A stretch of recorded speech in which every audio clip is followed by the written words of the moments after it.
Bonsoir, nous débutons aujourd'hui une série d'émissions sur le grand port maritime de Guadeloupe afin de mieux faire connaître cet acteur majeur de l'économie guadeloupéenne, son histoire, son fonctionnement, son développement, mais aussi les défis qu'il doit relever. Pour ce premier rendez-vous, nous serons accompagnés de Madame Michèle Montantin, ex-PDG de SACIBA, présidente de l'Union maritime et portuaire de la Guadeloupe, membre fondateur du cluster maritime de Guadeloupe, membre du conseil d'administration du Parc national de la Guadeloupe, également membre d'honneur de l'UDMEDEF Guadeloupe, dont elle a été la présidente entre 2013 et 2014. Également pour nous accompagner, M. Amédée Adélaïde, chef d'entreprise, président du port de 1995 à 2005, ancien président de l'Union des moyennes et petites entreprises, membre puis président de la Chambre de commerce et d'industrie de Pointe-à-Pitre, c'était entre 1991 et 1997, et également ancien président de la Société immobilière de Guadeloupe.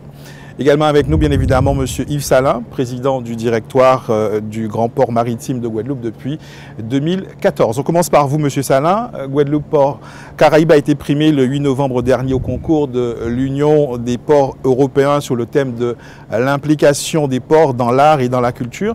C'est une distinction qui est importante pour la communauté portuaire? Oui, c'est une distinction extrêmement importante, au moins pour deux raisons. La première d'entre elles, c'est une reconnaissance au niveau européen. Nous étions en compétition avec 13 grands ports d'Europe, alors évidemment d'Europe continentale au premier chef. Et c'est l'opportunité de faire exister les ports d'outre-mer dans cette communauté, qui ne sont pas si souvent que ça à l'affiche. Et au moment où la Commission européenne est en train de définir la nouvelle politique pour les régions ultra-périphériques, donc les outre-mer, c'était extrêmement important que la Guadeloupe soit à l'honneur. La deuxième raison qui rend cette distinction particulièrement importante, c'est l'implication du port sur le territoire, dans les communautés qui y vivent, à travers l'art, la culture, et c'est une dimension sur laquelle on aura certainement l'occasion de revenir. Au cours de cette série d'émissions, pourquoi avoir souhaité qu'il y ait une émission régulière sur le grand port maritime de Guadeloupe? C'est très simple, là aussi deux raisons très faciles à comprendre. La première, il y a une actualité foisonnante sur le grand port maritime de Guadeloupe. On en voit des échos à l'occasion d'actualités ponctuelles. Avoir une vue d'ensemble, c'était totalement nécessaire. Et puis la deuxième, c'est que je crois que le grand port maritime, bien qu'il soit assez régulièrement à l'affiche, n'est pas si bien connu que ça par les Guadeloupéens. Et c'est vraiment l'opportunité de le faire davantage connaître. On aura l'occasion au cours de cette série d'émissions de présenter justement l'activité du port. Mais voyons tout d'abord quelle est la relation de nos invités, M. Adélaïde et Mme Montantin, avec le Grand Port Maritime. Quelle est votre relation avec cette institution? Écoutez, d'abord à travers un de mes métiers, disons le dernier que j'ai pleinement exercé en tant que PDG de la SACIBA, le port c'est vraiment le lieu, disons, des défis de la mise en place de ce que nous avons lancé en 2002, c'est-à-dire que nous avons été le premier port community system de la Caraïbe, c'est-à-dire un port où toutes les opérations de logistique, de douane, d'administration passent par un outil communautaire partagé entre tous les métiers, c'est-à-dire les douanes, les transitaires, les gestionnaires de magasins, etc., qui utilisent cet outil pour la dématérialisation totale de toutes les procédures. Donc ça a d'abord été professionnellement, évidemment, un terrain d'exercice passionnant, et puis ensuite à travers l'UMEP, qui est l'Union maritime et portuaire de la Guadeloupe, qui existe depuis près de 30 ans, et qui a pour mission de promouvoir son port, et de faire en sorte que toutes les professions qui travaillent sur ce port travaillent en harmonie et en tout cas de travailler à faire en sorte que ça se passe le mieux possible dans l'intérêt de tous. Vous êtes donc l'un des partenaires du Grand Port Maritime de Guadeloupe. Monsieur Adélaïde, vous êtes aussi l'un des acteurs du développement de ce port puisque vous en avez été le président. Pour moi, point 3, d'abord, le port est dans la ville, c'est comme ça qu'il a commencé.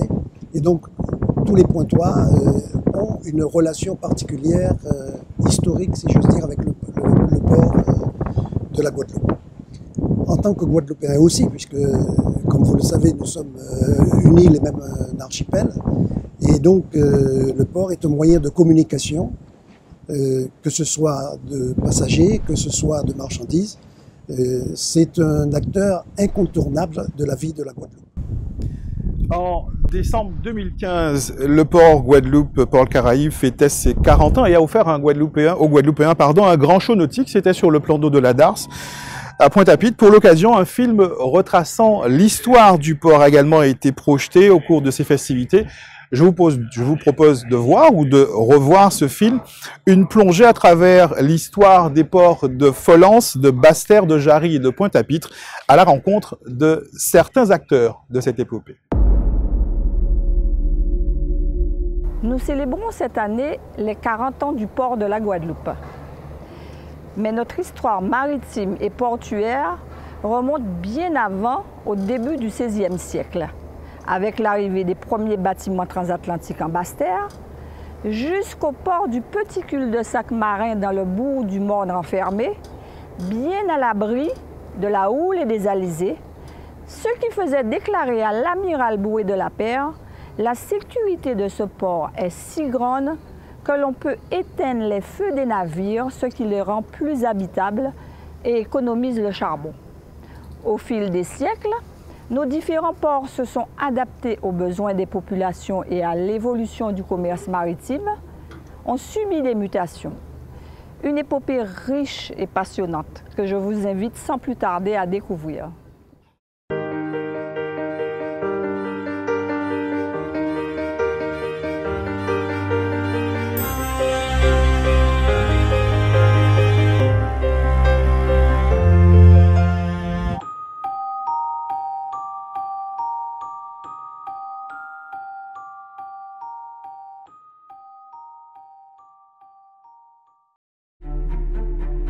Les côtes de Basse-Terre ont une longue histoire maritime.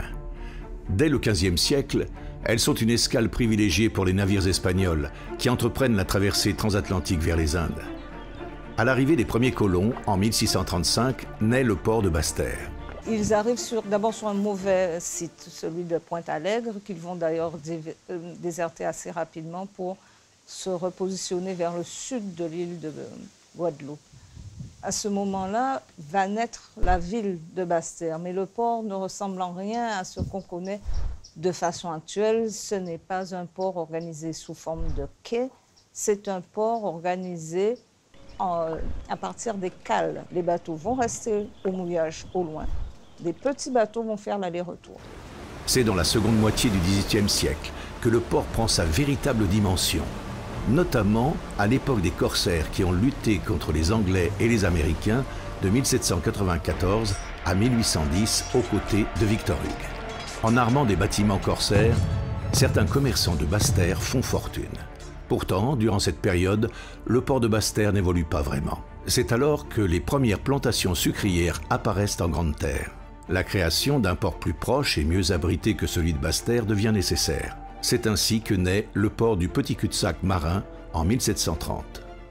Le port de Pointe-à-Pitre est le rêve que tout marin a. C'est une grande rade, elle est protégée, elle est abritée, elle est entièrement repensée et ce sera une ville aussi purement américaine avec un dessin en damier caractéristique de l'architecture qu'on va retrouver sur le continent nord-américain. En 1760, sous l'administration du gouverneur Nolivos, les marais sont remblayés et les premiers quais sont construits. Sous l'influence révolutionnaire, en 1794, le site est rebaptisé Port de la Liberté. La ville est à cette période une base corsaire importante.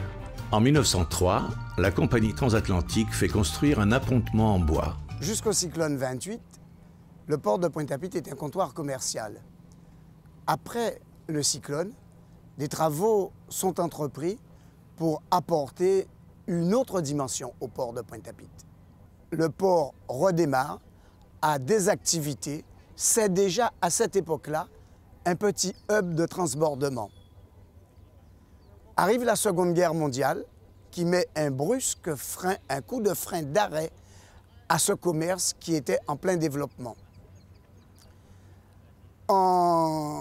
De 1926 à 1956, un homme génial, Louis Doulda, qui connaît Pointe-à-Pitre, commence à faire émerger les hangars, à mettre des outils pour le commerce à Pointe-à-Pitre, mais plus important, fait draguer le port de Pointe-à-Pitre. À l'époque, tout se fait à la force des bras. Et il y a même des femmes dockers. Il fut un temps où les matériaux, le bois surtout, venaient de l'Amérique centrale. Alors c'était des petits bateaux qui venaient avec les bois, avec les planches, les madriers et tout. On déchargeait ça devant un cinéma qui s'appelait le Rialto avant. Dans la danse, là, c'est où on débarquait les planches. Alors il y avait les femmes qui chavoyaient des planches pour aller les empiler sur la berge. C'est où je connais les femmes dockers, là. Mais seulement, c'est pas pour soulever les sacs de sucre, absolument rien, c'était pour classer le bois. En 1946, le port de Pointe-à-Pitre accède au statut de port départemental. La première gare maritime, siège actuel de l'autorité portuaire, est livrée en 1959. C'est désormais là que les voyageurs embarquent sur des paquebots pour la traversée transatlantique vers l'Hexagone. On mettait 8 jours pour regagner le Havre, mais à bord il y avait des soirées dansantes, des bigougots, enfin il y avait de l'ambiance, quoi. C'était amusant, quoi, qu'on était comme dans une grosse ville, quoi, comme dans une ville, hein. Vraiment, c'était ça. On était étonnés, on ne comprenait même pas. Hein. On dit, oh, mais attends un peu, c'était vraiment comme si on avait changé de pays, qu'on était dans, tu vois. Alors qu'en fait, on était juste sur un bateau. Le port de Pointe-à-Pitre est également le point d'arrivée et de départ pour le cabotage avec les îles avoisinantes. Dans ces villes, la vie est rythmée par l'arrivée du bateau. On n'attendait que le bateau. Quand il y avait la fête de Saint-Louis, on n'attendait que le bateau. Nous, on était doués, on avait l'engagement d'aller chercher des barres de glace à Pointe-à-Pitre pendant que la fête battait. Et quand on revenait de Pointe-à-Pitre, hein, on emmène des glaces et les barres de glace, c'est tous les clients qui avaient commandé, eh bien, ils se battaient pour avoir la moitié d'une barre de glace pour la fête. À l'époque, Marie-Galante souffre d'un tel retard de développement par rapport à la Guadeloupe qu'il n'y avait même pas d'électricité. La construction à la fin des années 60 du port de Folens pour exporter le sucre produit par l'usine neuve de Grand-Anse permettra aux Marie-Galantais d'être alimentés en courant électrique. L'activité portuaire à Folens commence avec la nouvelle usine de Grand-Anse en 1966. Et avec les installations portuaires à Folens tournant avec de l'énergie électrique, l'EDF a envoyé le courant électrique par câble sous-marin à partir de Cap-Esther-Guadeloupe. La production et donc l'exportation de sucre diminue et l'activité sur le port de Folens évolue. Équipé d'un poste sucrier de 78 mètres et de 2 postes rouliers, le port de Folens, dont l'appontement sucrier a été en partie réhabilité en 1998, a fait l'objet de nouveaux travaux de modernisation qui ont débuté en 2000. En 2012, Guadeloupe Port Caraïbes s'est consacré à la création d'une zone logistique. Depuis, des aménagements ont également été réalisés pour mieux sécuriser le site, qui traite aujourd'hui près de 100 000 tonnes de marchandises par an. Revenons à Basse-Terre dans les années 60. L'exportation de la banane introduite sur les plantations du sud de l'île, suite à la crise sucrière mondiale, prend rapidement de l'ampleur. C'était vraiment l'époque héroïque où il y avait les chalands. En fait, la banane était amenée sur ces appontements, elle était descendue à bras d'hommes dans ces chalands, ces chalands étaient remorqués avec des remorqueurs qui étaient là, c'était leur boulot. Ils allaient à bord navire qui était ancré au large, et là-bas, sur ces bords de navire qui sont, comme vous savez, un navire c'est vertical, vous aviez des trapèzes, c'est-à-dire vous aviez des planches en bois qui étaient reliées par des cordes, et vous aviez des hommes qui étaient debout sur chaque planche. Et les régimes qui étaient des régimes à l'époque qui faisaient vraiment, c'était des régimes complets, c'était pas des petits cartons, c'était des régimes lourds, étaient à bras d'hommes, sans arrêt. Le bateau était chargé comme ça, et vous voyez les colis qui montaient sur le bord du bateau et qui arrivaient à l'intérieur des cales. Cette florissante activité bananière bénéficie à la ville tout entière, et tout particulièrement à certains quartiers qui deviennent incontournables. Bas-du-Bout, c'était le poumon le poumon de Basse-Terre. Lorsqu'on venait à Basse-Terre, on demandait où se trouve Bas-du-Bourg. Vous aviez une ribambelle de petits commerces, de restaurants, de la vie de la nuit, les filles de joie qui étaient là. Il y en avait beaucoup parce que vous aviez, quand les manutentions étaient terminées, c'était 50, 60, 80, 100 personnes qui déboulaient du bateau et qui allaient à Bas-du-Bourg. C'est alors qu'au-dessus de la ville, le sommet de la Soufrière s'enfume. Face à la menace d'éruption en 1976, 76 000 personnes sont évacuées sur la Grande Terre. L'activité portuaire de Basse-Terre est transférée à Pointe-à-Pitre. Ce jour-là, il y avait un paquebot, un navire qui embarquait de la banane. Il était venu charger de la banane. Et l'ordre a été donné d'évacuer. Donc ce bateau, ce gros navire, il a été réquisitionné sur le port. L'activité sur le port de Basse-Terre est complètement stoppée pendant 4 mois. À la reprise, le développement des échanges impose de nouveaux travaux qui sont rendus possibles par l'acquisition de 300 mètres de linéaire. Ce bel élan est hélas de nouveau brisé en 1979 par les cyclones David et Frédéric qui dévastent le port. En attendant les réparations, l'exportation de la banane est transférée à Baie-Mahault sur le site de Jarry, construit pour répondre à l'augmentation du trafic de marchandises qui, dès 1965, a dépassé les 600 000 tonnes. Le déplacement du port de Pointe-à-Pitre vers la zone de Jarry s'est fait en différents temps. Dans les années 60, des postes industriels ont été créés. D'abord le poste sucrier, puis le poste pétrolier, et puis enfin le poste minéralier. Mais on était sur des activités spécifiques adossées à une zone quasiment vierge. Alors, une grande étude a été lancée avec l'aide du Fonds européen de développement dans les années 72-74 et il en est résulté que effectivement la seule façon de développer fortement le port de Pointe-à-Pitre et de lui donner un avenir intéressant était le déplacer vers la pointe Jarry où il y avait à la fois des profondeurs et où il y avait surtout des terrains disponibles. Les commerçants de Pointe-à-Pitre voient eux aussi une opportunité à se déplacer vers Jarry. Les gens qui se sentaient déjà à l'étroit, les commerçants de Pointe-à-Pitre, avaient déjà commencé à installer la zone industrielle de Jarry. Je pense à l'équipe de M. Gautland à l'époque, Rivier, et tous les gens qui étaient impliqués dans la chambre de commerce à l'époque, qui avaient commencé à construire des hangars.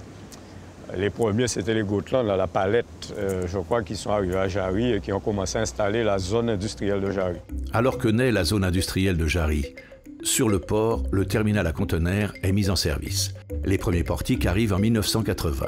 Estimé à 1 500 000 tonnes de marchandises en 1981, le trafic sur Jarry n'a cessé d'augmenter. Il atteint les 2,6 millions de tonnes en 1991 et avoisine les 3,5 millions de tonnes en 2014, soit 90% du trafic total de la Guadeloupe. Cette évolution croissante nécessite des travaux d'équipement et de modernisation en permanence. Dès 2009, le port s'est doté d'un quai roulier. Les portiques qui servent au déchargement doivent être adaptés aux bateaux dont la taille augmente. Le port fait l'acquisition de 2 portiques nouvelle génération en 2006, puis d'un 3e en 2010. En face, sur l'ancien port de Pointe-à-Pitre, le trafic cabotage avec les îles du Nord et du Sud de l'archipel est maintenu. Pour améliorer le confort des passagers, une nouvelle gare maritime interrégionale a été construite à Bergevin en 2002. C'est également ici qu'est implantée la base de réparation des grands yachts. L'activité yachtine a en effet bien évolué. Ville d'accueil de la désormais mythique route du Rhum, Pointe-à-Pitre a vu grandir le port de plaisance de la Marina, dont la gestion est confiée au port autonome depuis 1977. Les marinas de Bois-du-Fort ont créé, puisque le site s'implantait, il y avait l'entrée, c'était bien protégé, il n'y a pas de digue à faire. Et de là, la marina a démarré comme ça. Et la marina de Bois-du-Fort, maintenant, c'est une des plus belles marinas de la Caraïbe. Mais il y a eu du boulot, quoi. Il y a eu du boulot. Le port de Pointe-à-Pitre reçoit de nombreux bateaux de croisière et le nombre de croisiéristes est passé de près de 90 000 en 2010 à 300 000 pour la saison 2013-2014 sur l'ensemble de l'archipel. À Basse-Terre, dès 1993, le port est équipé d'un poste de croisière. Depuis 2010, Guadeloupe Port Caraïbes a lancé un programme de travaux pour l'aménagement de l'interface ville-port. La dernière réalisation est la gare maritime inaugurée en 2015. Elle offre aux passagers empruntant la navette vers les Saintes un plus grand confort. Les manutentionnaires se sont spécialisés dans le trafic de marchandises en vrac et ce sont plus de 60 000 tonnes de marchandises qui sont traitées par le port de Basse-Terre. En 2012, le port autonome devient Grand Port Maritime. C'est un décret du 2 octobre 2012 qui a fixé les conditions de la transition entre port autonome et Grand Port Maritime, connu sous l'appellation Grand Port de la Caraïbe. Ce décret a fixé les conditions de la modification de la gouvernance par le passage d'un conseil d'administration et d'un directeur à un conseil de surveillance et un directoire. Le conseil de surveillance donc assure ou définit la stratégie et le directoire assure le management au quotidien du port autonome. Parallèlement ont été créés un conseil de développement portuaire qui a vocation à s'assurer à approuver cette stratégie et un conseil de développement interportuaire entre la Guadeloupe, la Martinique et la Guyane pour assurer une coordination entre ces trois départements de la Caraïbe. Guadeloupe Port Caraïbes mène une politique d'investissement et de développement sur l'ensemble des ports de l'archipel pour répondre aux besoins économiques et à la modernisation du secteur du transport maritime. On est sur le site de Pointe-à-Pitre et en face de nous, on a Jarry. Alors Jarry, ce n'est pas le nouveau port, c'est le port des années 70-80. Mais on attaque une nouvelle étape de développement du port. C'est le port nouvelle génération qui est en face de nous. C'est un port qui va permettre d'accueillir de plus gros navires parce que l'évolution du commerce maritime est marquée par cette croissance continue des navires. Donc les travaux qui ont démarré en début d'année, ce sont d'abord des travaux de dragage avec l'approfondissement jusqu'à 16 mètres de profondeur pour le chenal. Auparavant, c'était 12 mètres. Et puis l'aménagement de quais plus profonds, adaptés à des porte-conteneurs de nouvelle génération, ceux-là même qui sont aujourd'hui dans le canal de Panama. Le port est en croissance depuis de nombreuses années, mais pour continuer cette croissance, accéder à un nouveau palier, il faut pouvoir accueillir cette nouvelle génération de navires. C'est ça que l'on cherche à faire, spécialement en matière de transbordement. Le transbordement, c'est des conteneurs qui arrivent en Guadeloupe et qui repartent vers d'autres destinations. C'est une sorte de plateforme d'éclatement des marchandises pour la Caraïbe.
Nous venons de voir l'évolution de l'activité de commerce maritime et singulièrement du port depuis sa création.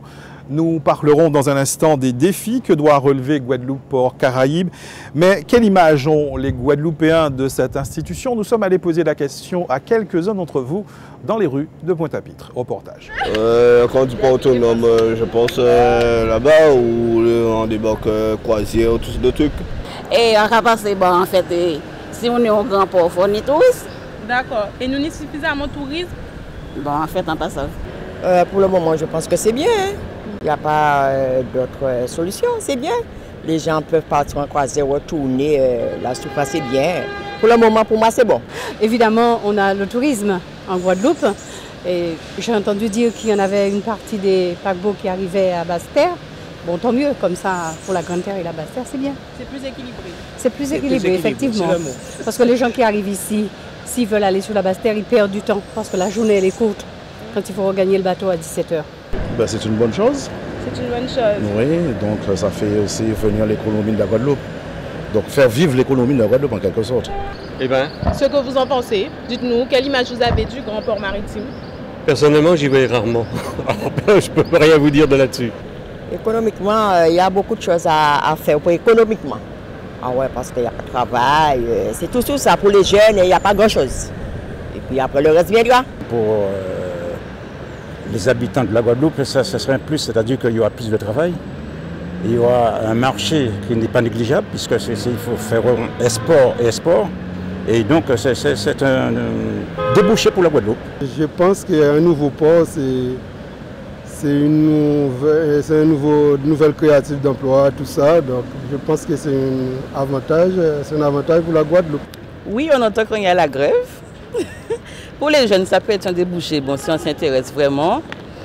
Et bon, c'est chaque fois qu'il y a un changement de tête, qu'on entend parler, plus de l'exportation, importation, mais au niveau de la Guadeloupe, je peux dire que oui, ça peut apporter un plus par rapport au marché, mais c'est vrai qu'il y a beaucoup trop de marchés étrangers qui rentrent en Guadeloupe.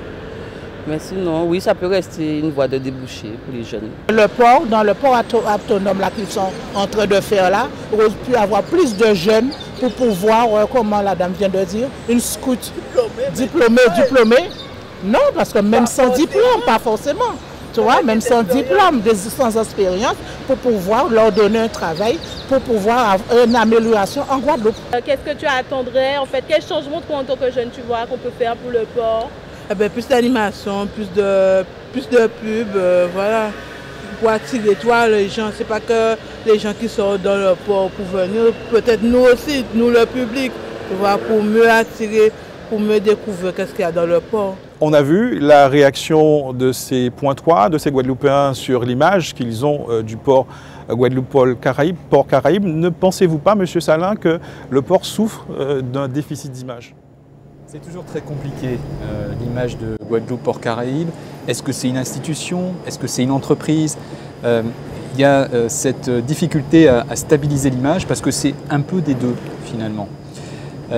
Aujourd'hui, il faut avoir en tête que Guadeloupe Port Caraïbes, c'est une petite centaine d'emplois. À l'échelle du port, c'est à peu près 1 millier d'emplois directs. Et à l'échelle de la Guadeloupe, c'est environ 12 000 emplois directs, indirects, induits. Donc on voit bien que les questions d'emploi, elles se posent à l'échelle de toute la structure logistique de transport et de valeur ajoutée autour du port, mais pas dans le port spécifiquement. Moi, ce que je retiens aussi du micro-trottoir, c'est cette envie de découvrir, cette envie de mieux connaître, cette envie d'être plus proche du port. Et je ne peux que souscrire à cet objectif. C'est aussi une des actions que l'on conduit.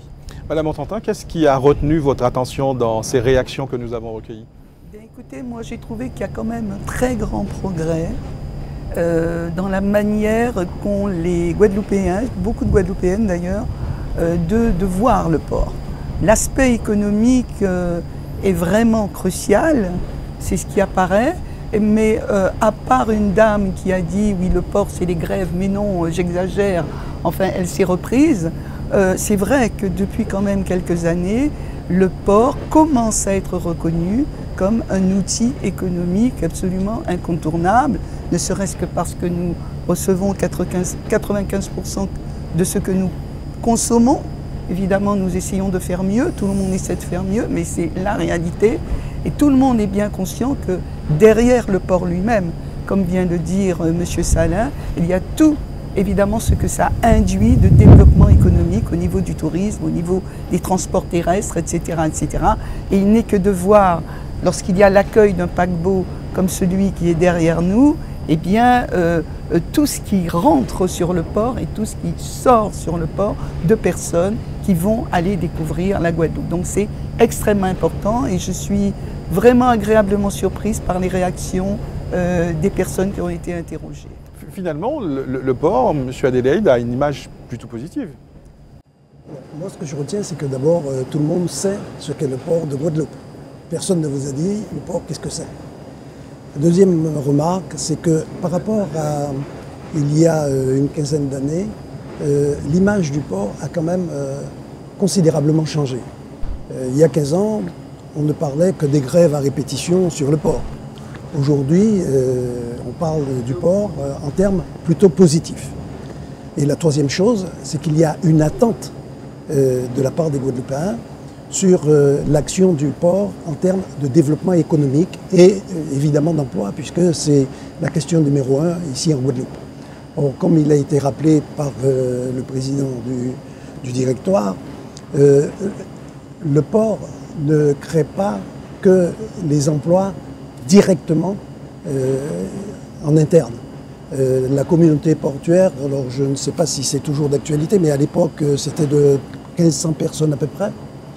Aujourd'hui c'est peut-être un peu plus. Donc autour du port, les acteurs portuaires sont beaucoup plus importants que les 150 salariés directs du port. Monsieur Adélaïde, en tant qu'ex-président du port, mais également en tant que chef d'entreprise, vous avez été témoin et même acteur de la mutation du port de Guadeloupe. Quel regard est-ce que vous portez, vous, sur l'évolution, sur la mutation du port, sur l'évolution des métiers? D'abord, l'évolution a été continue. Depuis la création de l'établissement port autonome de la Guadeloupe en 1975, on a cessé de progresser en termes d'implication du grand port de la Guadeloupe sur l'ensemble de l'économie. Aujourd'hui, qu'est-ce qu'on peut en attendre? Le port gère une grande partie de la façade maritime de ce que j'appellerais la grande agglomération pointoise, si vous voulez, hein. Bémao, Pointe-à-Pitre, Gosier. Et forcément, il sera un acteur de ce développement. Car aujourd'hui, les communes ont besoin de se tourner vers leur façade maritime, ce qui n'a pas toujours été le cas.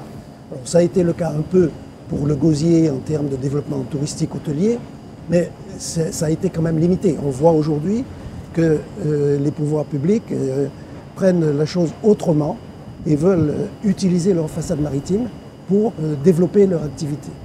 Et Pointe-à-Pitre n'a aujourd'hui qu'une seule issue, c'est sa façade maritime. Et donc le port sera forcément un acteur majeur entre la volonté politique des Pointois et des élus pointois et puis l'utilisation de cet espace maritime. Alors, le film que nous avons vu en début d'émission montre bien l'histoire du port, montre le lien qu'il y a entre le dynamisme de Basse-Terre et l'activité portuaire, tout comme le développement de la zone de Jarry avec l'installation du port à Bémao. De façon globale, Madame Montantin, quel est selon vous le poids de Guadeloupe, Pôle Caraïbes dans le développement économique de l'archipel? Est-ce que c'est un rôle moteur pour le développement de l'archipel? Oui, c'est un moteur, parce qu'il y a derrière toute la chaîne de distribution de ce que nous importons pour notre consommation. C'est un moteur parce que la croisière qui est en train de se développer et que le port va devoir accueillir de plus en plus de bateaux, donc ça pose quand même un certain nombre de problèmes, mais qui sont déjà sur la table et qui j'espère vont être résolus. Et bien derrière, il y a tout le tourisme qui en découle. Et il y a là vraiment un enjeu économique extrêmement fort. Donc je dirais que le port est indispensable, il est vital pour nous, mais il peut jouer véritablement les locomotives dans certains secteurs du tourisme et pour la connaissance de la Guadeloupe en général. Parce que la Guadeloupe est très connue par ses sportifs et par un certain nombre de choses, mais de plus en plus, en Europe et dans la Caraïbe, la Guadeloupe est connue à travers son port, à travers ses activités et à travers ses compétences. On parlera, vous parliez de croisière, on parlera de croisière dans cette série d'émissions, on parlera également de la politique environnementale du port. On vient de voir l'intérêt pour l'archipel de l'activité portuaire, vous le disiez, qui génère plus de 12 000 emplois directs, indirects et induits, mais le développement de cette activité et les travaux notamment engagés pour l'élargissement du chenal, l'entrée du port, ont suscité l'inquiétude des marins-pêcheurs, des socioprofessionnels de la mer, mais également de certains défenseurs de l'environnement. Qu'est-ce qui a été fait, M. Salin, pour maîtriser l'impact de ces travaux sur l'activité pêche et sur l'environnement? La première difficulté, c'était d'avoir une relation de confiance avec les parties prenantes. Ce sont des grands travaux à l'échelle du port de la Guadeloupe. Ce ne sont pas forcément des grands travaux à l'échelle d'un autre port parce que la Guadeloupe n'a pas eu beaucoup l'habitude de conduire des travaux de cette ampleur-là. Et donc l'inquiétude était légitime. Ce que nous nous sommes employés à faire, c'est à tisser des liens de confiance qui perdurent aujourd'hui et qui perdurent parce que tout ce qui a été étudié, anticipé, modélisé, c'est exactement ce qui s'est passé. Aujourd'hui, c'est plus facile de le dire parce qu'on peut le mesurer. À l'époque, c'était compliqué.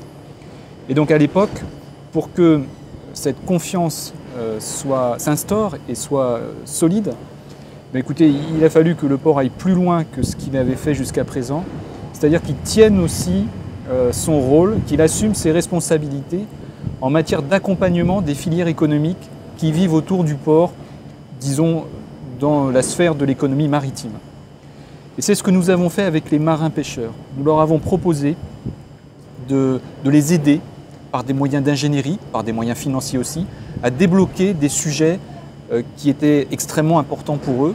Et c'est ce que nous sommes en train aujourd'hui de faire avec la création de récifs artificiels, avec un très bon partenariat pour le réensemencement en poissons des fonds marins, avec la modernisation des dispositifs de concentration des poissons et plein d'autres initiatives. Et marcher ensemble, avoir des projets communs, c'est ça qui crée la confiance. Et puis, sans doute une dimension qui a été insuffisamment perçue en 2014, c'est que le Grand Port Maritime est là depuis des années, des dizaines d'années, qu'il est là encore pour des dizaines d'années. C'est donc un partenariat solide, fiable, avec lequel on peut construire. C'est exactement ce qu'on a fait et ce qu'on continue à faire aujourd'hui sur plein de sujets, et notamment avec le cluster maritime, sur d'autres filières de l'économie maritime. Nous développerons d'ailleurs la politique environnementale du port au cours de la prochaine émission. Monsieur Adelaï, vous avez commencé à en parler tout à l'heure. Quelle est selon vous l'évolution attendue du Grand Port Maritime de Guadeloupe et quels sont les atouts qui peuvent permettre que ce port-là devienne un port leader dans la Caraïbe? Alors, ce port, il faut le comprendre, est situé au milieu de l'arc antillais. De ce point de vue, il a un atout majeur dans le contexte du développement du transport maritime.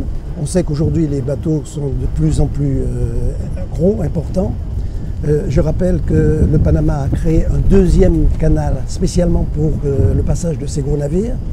Et ces gros navires vont avoir besoin d'un port de redistribution.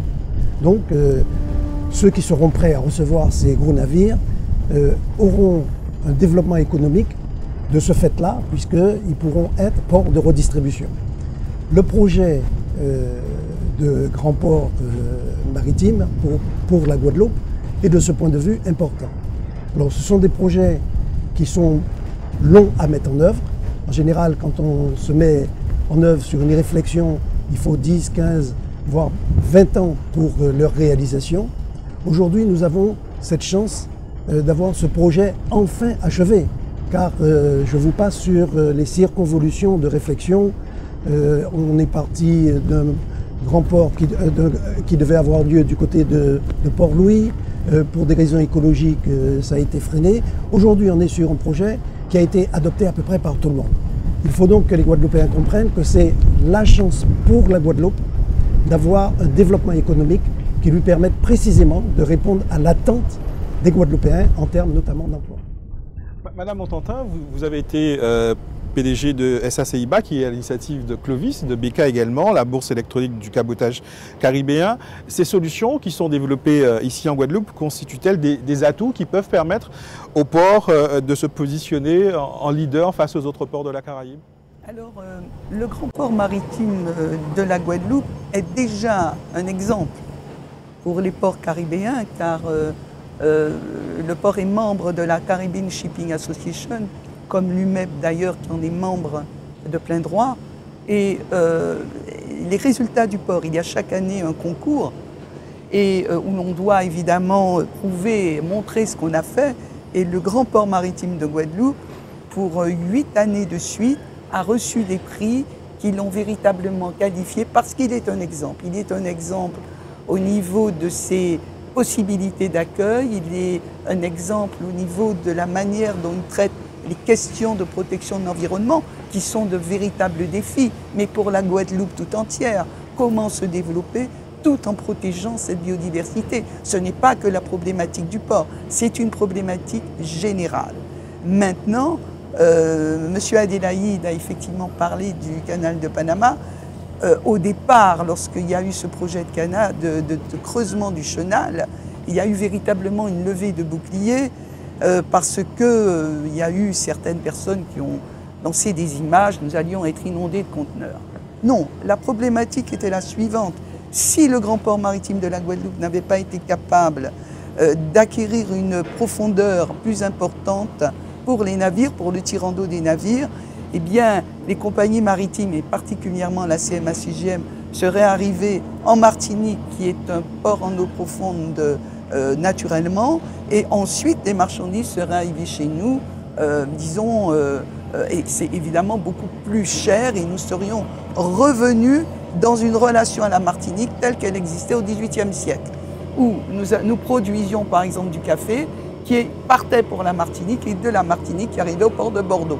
Hein. Donc voilà. Donc il y a véritablement une question vitale pour le creusement de ce chenal. Maintenant, effectivement, l'enjeu, c'est de continuer le projet, parce que le projet n'est pas totalement finalisé. Il y a encore beaucoup de défis, et pour pouvoir être prêt à toute éventualité.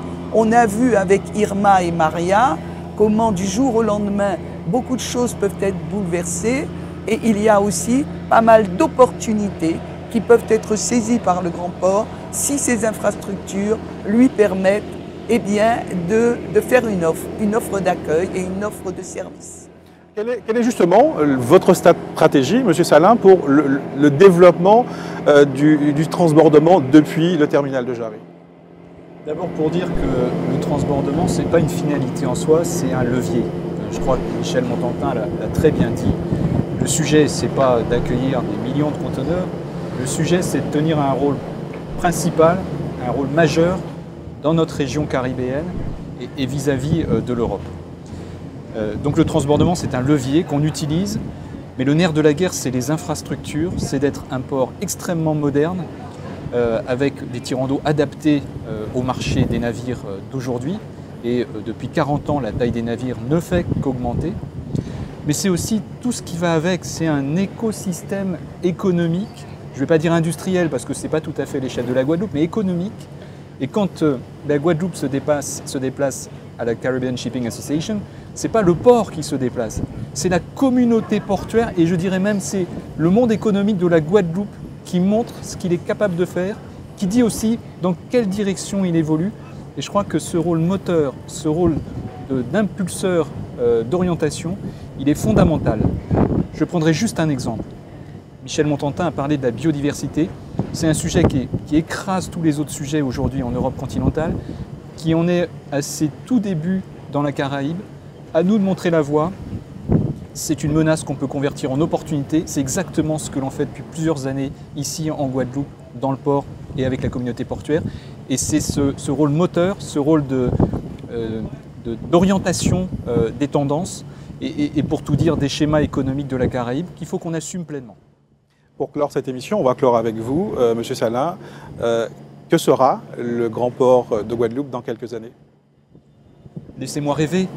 C'est trop difficile de répondre à la question sinon. Alors, je vous dis qu'ici, on ne pourra plus tenir ce plateau comme on le tient aujourd'hui avec les bateaux de croisière, parce qu'ici, ce sera un mall, ce sera une promenade ouverte à tous les Guadeloupéens, qui sera un formidable lieu d'échange avec des restaurants, des bars, des animations, des spectacles de rue, tout ce que mérite Pointe-à-Pitre et la Guadeloupe en termes de front de mer, en termes de vitrine pour aller à la découverte du reste de l'archipel.